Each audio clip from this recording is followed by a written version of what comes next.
As we said, this is the End Podcast. You can find us on all platforms. The End Pod One Shots on YouTube. We are on Apple Podcasts, Spotify Podcasts. We are on Google Podcasts. We are on SoundCloud. We upload art to Instagram, and we also post reviews on Twitter. So it's fairly comprehensive. So out of all those choices, if you haven't followed us, liked us, or commented on one of our exemplary podcasts or uploads, shame on you. Shame on you. We've been really crushing it too. It's kind of crushing, isn't it, Yeah. Tim? Like, I feel that our best podcast has been since we jettisoned all the deadwood. We've been so good. I mean, like, how good. I feel like we've gone on to heights we couldn't have even imagined. I actually feel they were holding us back. The conversations that we have every week are like 10 standard deviations above our prior meeting. I would go as far as to say this is the Empyrean version of our podcast. Yeah. This is the seventh heaven of the End podcast. We would also like to mention that Tara is again here with us this week, and also I don't know what that makes me. Joe Goose, and Brian will also be making appearances soon. We're just having jokes in with Tim. We're having jokes. We miss them all. We just wish that I had more time to involve everybody more often. We miss them all. Quickly, so Eternals, guys. We had the premieres all last week, and people have been saying it's boring. Well, do you know what? I'm happy about it because at least they're being honest, unlike with Shang-Chi. What have you heard, Tim, and how do you feel about what you've heard? Well, it might be that I'm just self-selecting into certain like Twitter critics or something like that. But I actually heard that it was looked like great. And I know that's different from like a lot of the chatter, like on social media. But like I just jotted down a few terms of stuff I saw from actual critics on Twitter. Like, rich, beautiful, engaging, different from the prior MCU stuff, dense, epic, but also somehow down to earth. So I'm presumptively going to just agree with them, having seen nothing, other than any of the trailers. Yeah. But and the reason for that is because of the director and the writer, Chloe Zhao. Can I tell you my list that I saw? Oh, gosh. Oh, yeah, please do. Boring snooze fest, even worse than Shang-Chi. Oh my gosh, I didn't see any of that. No, I'm joking. No, I made it. Oh.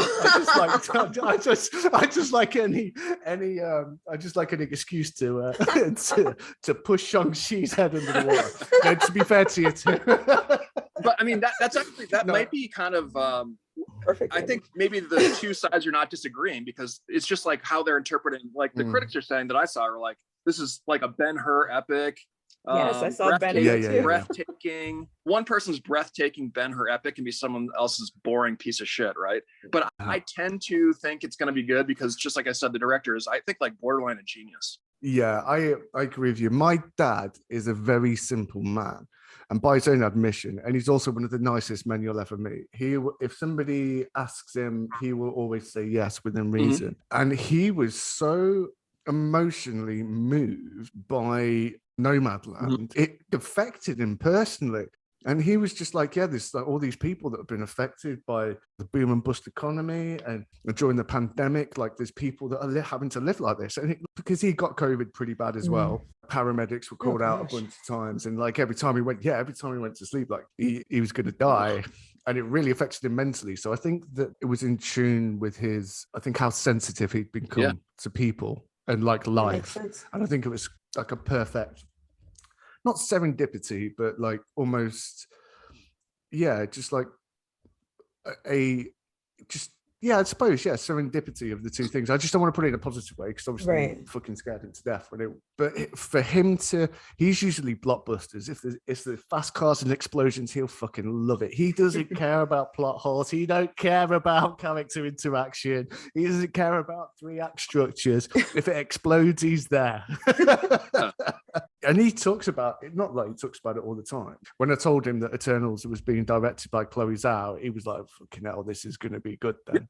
That's big. Yeah. I'm really excited for it for that. I mean, for that reason alone. And I don't know. I mean, it's sort of interesting that Marvel's been famous for playing some auteurs. And I love that they're just continuing to do this. And they're just like they're just like raising the stakes, bringing in like true, like, visionary people. So that I think it's awesome. And I'm excited. So having said that, one thing about me is I'm very willing to admit when I'm wrong. to making a prediction here on the show. But if it turns out that it sucks, I will come in and say that. So making a mistake isn't a mistake. Not realizing you've made a mistake is a mistake. Well said. I'm with you on this one, Tim.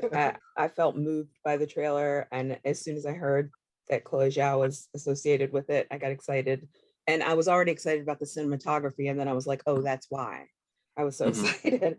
I also can't stop singing the damn song from the trailer. It's in my head, like rent free now. So if anyone can dislodge that song today, I would really appreciate it, because it's kind of a bummer. This looks beautiful. It just made me want to be inside a theater and see it big. Oh, for sure. Yeah. I just love that she's done it all on location. Yeah. It's kind of like if your wife's got like a massive dildo and you've got a little willy. You've got a little willy, then you still want to have sex, right? Like just because you've got the equipment to be able to do it bigger doesn't mean that you shouldn't at least try giving her a poke every now and again. Wow. Just a tip for everybody, just don't work the middle. Just a tip. Well, kinky. I somehow knew that was coming today. I don't know why. Yes. So definitely not fixing the outro in post, but I'd like to thank Tim. Thank you very much, Tim, for all your glorious contribution this week, and big thanks to Tara for making herself available at the crack of dawn to join us on this week's podcast. And of course, thanks to me as well, because I'm pretty cool as well. So yeah, good episode, I feel. And that only leaves me one thing to say.